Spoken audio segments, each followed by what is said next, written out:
গ্রামের ছোট্ট মেয়ে নীলা খুব স্বপ্নবাজ ছিল। তাদের ছোট্ট কাঁচা বাড়ির পাশে ছিল একটি নদী।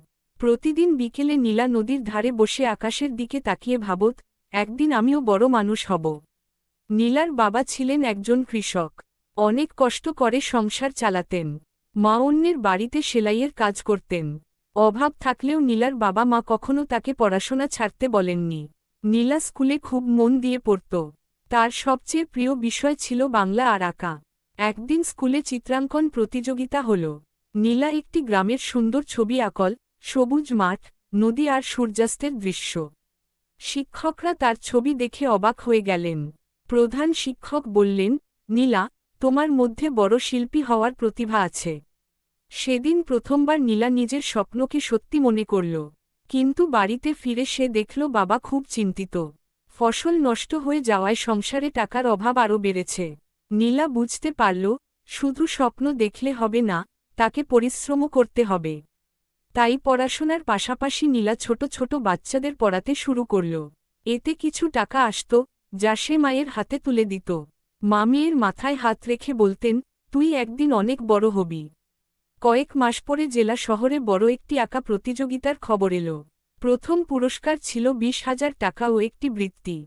নীলা অংশ নিতে চাইল, কিন্তু শহরে যাওয়ার ভাড়ার টাকাও তাদের কাছে ছিল না। তখন গ্রামের শিক্ষকরা মিলে তাকে সাহায্য করলেন। প্রতিযোগিতার দিন নীলা খুব নার্ভাস ছিল। চারদিকে বড় বড় স্কুলের ছাত্রছাত্রী। কিন্তু সে ভয় পেল না। সে তার গ্রামের জীবন নিয়ে একটি ছবি আঁকল। একজন কৃষক রোদে কাজ করছেন, পাশে একটি মেয়ে বই হাতে দাঁড়িয়ে আছে। ছবিটির নাম দিল, স্বপ্নের আলো। ফল ঘোষণার সময় সবার হৃদয় কাঁপছিল। হঠাৎ ঘোষক বললেন, প্রথম স্থান অর্জন করেছে নীলা আক্তার।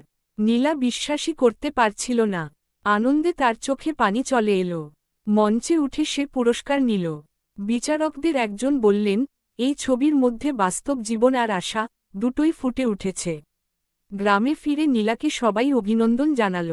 বাবা গর্বে চোখ মুছলেন। সেই টাকায় নীলা নিজের পড়াশোনার খরচ চালাল এবং বাবার জন্য নতুন কৃষি সরঞ্জাম কিনে দিল।